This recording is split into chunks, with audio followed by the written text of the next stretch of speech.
Bonjour, je suis ravie de te retrouver dans cette nouvelle vidéo pour t'aider à préparer ta valise de maternité. Je trouve ce sujet très important et d'une part qui peuvent être vraiment bénéfiques pour de nombreux futurs parents. Donc voici les chapitres que je vais aborder dans cette vidéo afin que tu puisses t'y retrouver assez facilement. Dans un premier temps, je vais te présenter ta valise de maternité en tant que maman pour le jour J, le jour de l'accouchement, mais aussi pour les jours après la naissance. On va voir aussi pour la valise de bébé et également pour la valise du coparent, donc la personne qui t'accompagne justement le jour de l'accouchement. On verra aussi pour la sortie de maternité et également quelques infos pratiques. D'une part, ça va te permettre d'anticiper l'imprévu, parce que ton accouchement parfois peut arriver plus tôt que prévu, et le fait de tout préparer à l'avance, ça va t'éviter de stresser. Deuxième point, c'est déjà gagner du temps et de l'énergie. Le jour J, quand ça va arriver et que tu vas sentir que ce sera le moment d'aller à la maternité, vous serez rassurés tous les deux puisque déjà les valises et le sac seront faits, donc tu auras juste à foncer à la maternité et puis ça sera le moment pour toi. Et comme ça vous aurez vraiment aussi tout ce moment pour vous concentrer sur l'arrivée de votre bébé à tous les deux. Troisième point, être plus sereine ou serein. Ça va te permettre de pouvoir profiter pleinement de tes dernières semaines de grossesse sans avoir à te soucier justement de ces détails logistiques et aussi d'éviter de stresser comme j'ai pu te le dire auparavant. Et dernier point, ne rien oublier. Le fait de préparer à l'avance, ça permet machinalement de te recréer la liste, de voir si tu as tout à jour pour toi, pour ton bébé et pour le coparent. Alors la durée du séjour à la maternité. On va considérer que le séjour va durer 3 jours pour une naissance qui est née par voie basse et 5 jours pour une naissance par césarienne, donc par voie haute. Les 3 jours et les 5 jours que je t'ai dit, c'est vraiment quand il n'y a pas de complications. Si admettons il y a des complications, dans ces cas-là, les jours en fait vont être du coup un peu plus longs pour le coup, pour que ils puissent vérifier ton état de santé mais aussi l'état de santé de ton bébé. Là je vais te présenter ta valise pour toi, pour ton bébé et le coparent juste après, mais sache que c'est pour une durée de 3 à 5 jours. Pour le jour J et la salle de naissance, pense à prendre un sac à main ou un sac à dos, un sac en gros qui te fait plaisir et pour laquelle tu vas pouvoir déjà mettre les documents administratifs, ta carte d'identité, ta carte vitale, ta carte mutuelle, ton dossier de maternité aussi. Pense bien à mettre déjà tes analyses et aussi le suivi médical. Pense aussi à ta carte de groupe sanguin, ton livret de famille, mais aussi ton carnet de santé. Au niveau des accessoires, tu peux emmener 1 à 2 bouteilles d'eau, c'est important que tu t'hydrates aussi à ce moment-là, mais également pour penser aux coparents aussi. Tu peux emmener un brumisateur parce que ça va te faire du bien le jour où tu vas accoucher, tu vas peut-être avoir besoin d'un peu de fraîcheur, donc tu peux en prendre un. Tu peux emmener aussi un chargeur de téléphone, ton téléphone, des écouteurs, une petite enceinte et tu peux aussi emmener des encas qui sont facilement conservables et aussi qui se mangent bien.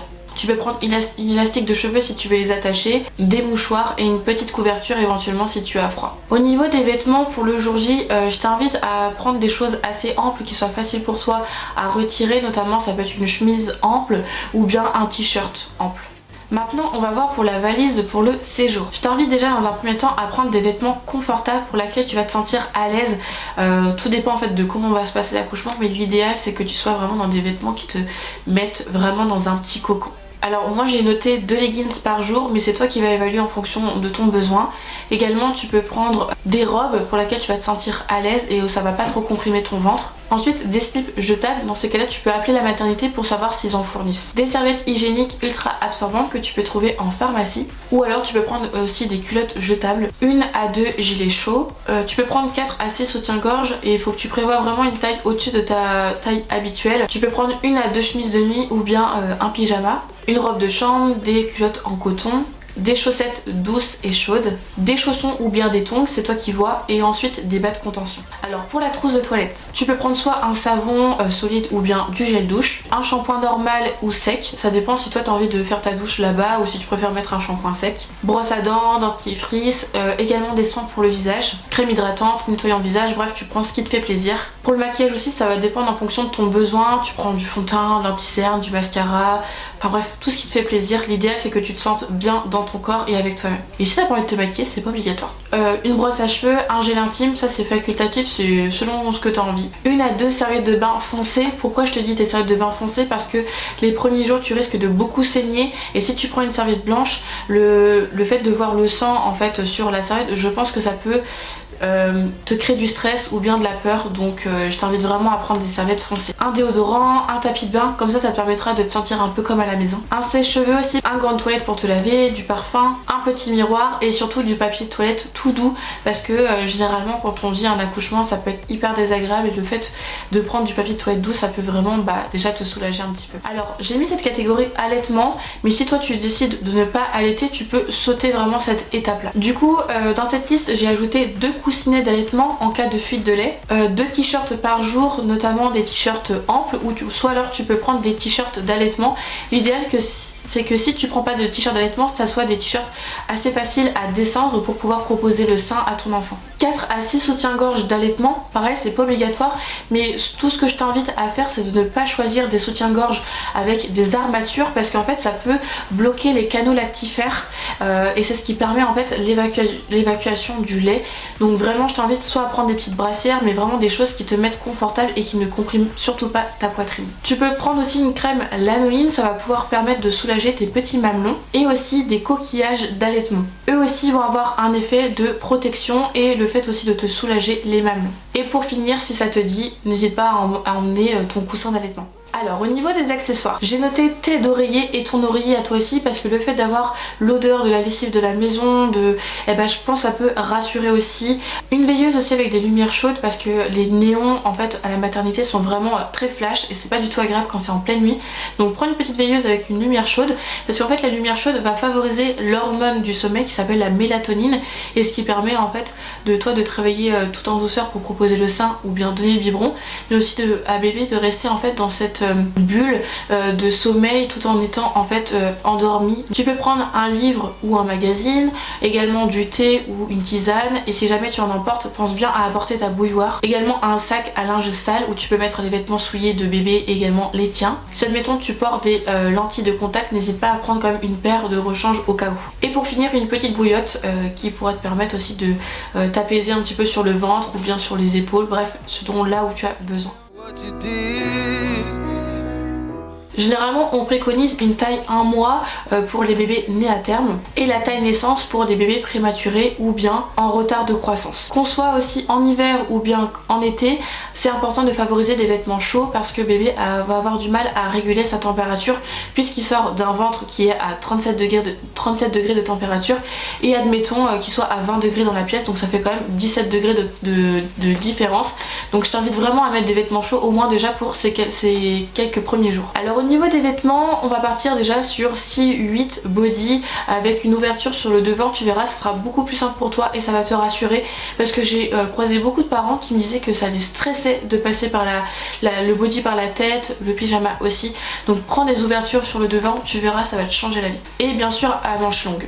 Les body. Tu peux prendre 6 à 8 pyjamas en velours, pareil avec une ouverture sur le devant. 3-4 gilets en maille, donc ça peut être des cache-cœurs, notamment pour mettre au-dessus du pyjama, comme ça va le réchauffer davantage. 2 bonnets, 3 paires de chaussettes, 2 gigoteuses ou turbulettes, tout dépend de comment tu l'appelles, 5 bavoirs, 5 longes, et tu peux choisir aussi une belle tenue, donc ça c'est facultatif, mais si tu veux que, je sais pas, la famille vienne te rencontrer, que tu veux le mettre dans une belle tenue, bah alors n'hésite pas à te faire plaisir. Et pour la sortie de la maternité, je t'invite vraiment à prendre une tenue chaude et aussi une combinaison pour le jour J où vous partirez et vous rentrez à la maison. Alors les produits de soins, tu peux soit prendre en fait un sac de couche jetable ou lavable, c'est toi qui choisis. Tu peux prendre du coton, des cotons lavables, du savon, une brosse à cheveux, une sortie de bain avec capuche bien sûr, comme ça il se réchauffe. En fait c'est pour ça qu'on met un bonnet au tout petit quand ils viennent de naître parce qu'il se réchauffe par la tête. Et pour finir le liniment. Alors pour les accessoires j'ai pensé à la tétine, mais ça encore une fois c'est facultatif, tu n'es pas obligé de la prendre, c'est toi qui choisis. Un doudou, un carnet, un stylo. Le carnet va te permettre aussi d'écrire les petites choses concernant à l'heure où tu as donné le biberon, l'heure où en fait il a changé la couche, comme ça permet de voir avec aussi les professionnels de la maternité en fait si c'est ok, enfin voilà, si tu as envie de te poser des questions, comme ça tu peux vraiment tout noter là-dessus et de profiter justement d'avoir leur contact pour poser toutes tes questions. Et également bien sûr le biberon. Essaie de voir avec la maternité si ils te proposent du lait à la maternité en poudre s'ils t'en donnent ou bien il faut que tu en achètes à côté. Pose-leur la question, comme ça au moins tu seras sûr. Alors pour le coparent ça va être assez simple, il peut prendre du coup un petit sac Donc il peut prendre pareil des vêtements de rechange et qui soient confortables aussi pour lui, parce que parfois il n'y a pas forcément de la place pour qu'il puisse se reposer. Pareil, il peut prendre des encas, des livres ou bien des magazines. Des pièces de monnaie aussi, c'est hyper utile pour aller acheter du café à la machine à café. Téléphone, chargeur, tablette. On peut prendre aussi des écouteurs et également un appareil photo pour immortaliser ce moment avec bébé. Alors je t'invite à avoir un siège auto qui est adapté et qui est sécurisé pour bébé. Je tiens à le préciser, mais c'est hyper important d'avoir des sièges auto où il n'y a pas eu d'accident avec, parce que du coup tout ce qui est sécurisation ne sera plus du tout adapté. Donc pense bien à cela. Une couverture et un bonnet. Je fais juste un petit rappel de sécurité, mais l'enfant, quand on le positionne en fait dans le siège auto, c'est important de ne pas lui mettre de vêtements, parce qu'en cas d'accident, eh bien ça peut en fait faire un effet où la ceinture elle s'enlève. Et donc l'idéal, c'est que si tu veux qu'il est bien chaud, tu lui mets une petite couverture sur lui et comme ça le protège et au moins il est bien confortable dans le siège auto. C'est toi qui vois à quel moment tu veux la préparer, mais souvent on préconise de préparer sa valise de maternité autour de la 35e semaine de grossesse. Soit tu peux appeler ou te rendre à la maternité pour savoir qu'est-ce qu'ils fournissent, que ça soit pour toi ou pour ton bébé, comme ça évite d'en acheter en doublon et aussi de trop charger ton sac ou ta valise de maternité. Tu peux te faire une petite checklist pour laquelle tu vas te dire bon bah ça c'est bon, ça c'est bon, ça c'est bon, et ça permet de t'organiser assez facilement. D'ailleurs, rien que pour ça, tout ce que je t'ai énoncé dans cette vidéo, sache que j'ai créé un document PDF avec la liste de valises de maternité, que ce soit pour toi, bébé et le coparent. Tu retrouves tout ça dans la barre d'infos, donc n'hésite pas, je t'invite à aller l'imprimer. Et puis si jamais tu l'as utilisé et imprimé, n'hésite pas à me dire s'il y a des choses à évoluer dans ce document là, si ça t'a convenu, bref, n'hésite pas à m'apporter ton retour par rapport à cela. Si en tant que parent tu es un petit peu perdu, tu aurais besoin un petit peu d'aide personnalisée par rapport à ta demande, n'hésite pas à faire appel à une doula qui peut t'accompagner le jour de la naissance. Si admettons tu n'as pas de coparent, tu n'as personne qui peut t'accompagner, vraiment tu es toute seule le jour J, ou bien vous êtes un couple et que vous avez vraiment besoin d'être rassuré, d'être accompagné pour ce jour-là, et bien n'hésitez pas, vous pouvez faire appel à une doula. Vous marquez doula avec la ville où vous habitez sur Google et vous allez en trouver autour de vous. Ça peut être également une accompagnante périnatale, parce que elle aussi elle a les compétences pour pouvoir vous accompagner au mieux durant cette période charnière. D'ailleurs pour ma part, moi je suis diplômée accompagnante postnatale, donc ça veut dire que j'accompagne plutôt sur l'après-accouchement dès la naissance de bébé. Je vais bientôt vous offrir en fait mes prestations de service pour me rendre à votre domicile, mais ça va prendre un peu plus de temps.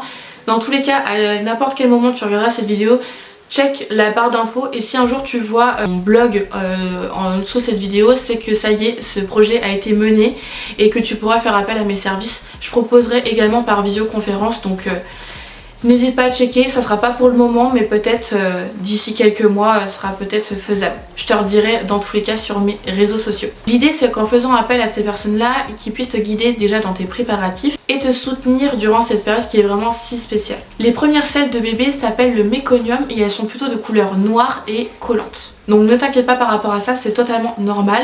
Par contre, ce que je t'invite à vraiment faire attention, c'est qu'il y a vraiment des risques de débordement de couches, donc à surveiller et le changer assez régulièrement. C'est pour ça qu'on invite les parents à vraiment prendre plein de vêtements pour pouvoir changer assez facilement l'enfant et d'avoir tout à disposition, ce qui évite aussi aux coparents de faire des allers-retours à chaque fois. Donc voilà, c'est pour ça qu'on remplit assez bien la valise. Ce qu'il faut que tu saches, c'est que les sels, donc le méconium et également le colostrum c'est le premier lait que tu vas sortir qui est plutôt jaunâtre et qui va sortir de tes seins, et bien ça tâche énormément les vêtements, donc c'est pour ça qu'on préconise, comme je te disais, plusieurs vêtements. Ce qu'il faut que tu saches aussi, c'est qu'après l'accouchement, l'utérus va en fait continuer d'éjecter du sang, donc il va te falloir sûrement plusieurs changes parce que parfois ça peut vraiment déborder. Ce qu'il faut que tu saches aussi, c'est que le premier bain de bébé, tu n'es pas obligé de le faire à la maternité. Tu peux attendre et prendre un rendez-vous pour faire un thérapeutique bain bébé. En fait c'est un moment où le bébé se retrouve en fait en fusion avec son papa et sa maman, mais à travers une toute petite baignoire, ou soit ça peut être dans un lavabo, et vraiment il retrouve les sensations de comment il était bercé dans le ventre de la maman. D'ailleurs je trouve que ça peut être un très beau cadeau à offrir pour des jeunes parents le jour d'une baby shower ou bien pour faire plaisir aux parents. En fait c'est toi qui vas décider, soit tu lui donnes le bain à la maison en toute tranquillité avec papa et maman ou bien le coparent, ou alors soit tu peux faire comme je te disais le bain, le thérapeutique bain bébé, c'est toi qui vois. Souvent on préconise d'attendre avant de faire le premier bain de bébé parce qu'en fait il est recouvert d'une pellicule blanche sur le corps, ce qui lui permet en fait de lui apporter, comment dirais-je, je voudrais pas me tromper dans ce que je vous dis, mais vraiment qui lui apporte vraiment plein de bonnes choses comme des anticorps en fait qui vont l'aider par rapport au virus par la suite. Donc c'est toi qui vois à quel moment tu peux faire. Il y en a qui le font une semaine après, d'autres 2 semaines, 3 semaines, c'est toi qui vois. Et pour finir, s'il y a des enfants aînés dans la fratrie, n'hésite pas à leur offrir un petit cadeau, ça leur fera vraiment plaisir. Et on peut dire aussi que c'est de la part du bébé, de la part du parent. Et s'il vient à la maternité, n'hésitez pas à prendre des petits jeux ou bien un petit livre de coloriage avec des crayons, comme ça lui permettra aussi de passer le temps. Surtout ne lui en tenez pas rigueur si il réagit pas forcément comme vous l'avez souhaité lorsqu'il découvre le bébé, c'est totalement normal parce que ça reste un chamboulement, le bébé est sorti du ventre et il est vraiment présent. Avant c'était plutôt, il le considérait un petit peu comme imaginaire, il est là mais sans être vraiment là, et quand il arrive à ce moment même il faut un petit peu plus de temps. Donc voilà, vous allez observer aussi pas mal de choses avec les enfants aînés, tout dépend de leur âge, mais souvent ils vont avoir envie de se retrouver au même stade que le bébé, c'est-à-dire vouloir demander énormément d'attention, de demander un biberon le soir, etc. Donc ça va être hyper important de mettre des mots là-dessus et que lui dire que vous l'aimez, que voilà, ça change pas l'amour que vous lui portez, et que même si avec la venue de cette nouvelle enfant, eh bien tout le monde l'aime, tout le monde pense à lui. Je trouve que c'est hyper important de lui dire tous ces mots-là. Et bien voilà, j'en ai fini pour cette vidéo, j'espère qu'elle aura été constructive et intéressante pour toi pour préparer ta valise de maternité. Si tu as des questions, un avis, un partage, des petits conseils que tu as envie de nous partager, eh bien n'hésite pas à les écrire dans les commentaires. Et si jamais une vidéo sur les visites à la maternité t'intéresse, eh bien pareil, n'hésite pas à les écrire dans les commentaires. Je te souhaite un très bel accouchement, prends soin de toi, n'hésite pas à prôner aussi tes valeurs, ce qui te fait plaisir sur ce jour J, fais-toi plaisir, emmène des choses qui te font du bien, porte des vêtements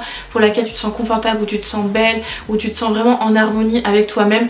Bref, prends soin de toi ce moment-là et je t'offre tout plein d'amour. Si jamais tu as besoin d'échanger, de te sentir un peu moins seule, je te laisse mes coordonnées dans la barre d'infos pour pouvoir échanger avec moi. Je serais vraiment ravie d'avoir de tes nouvelles.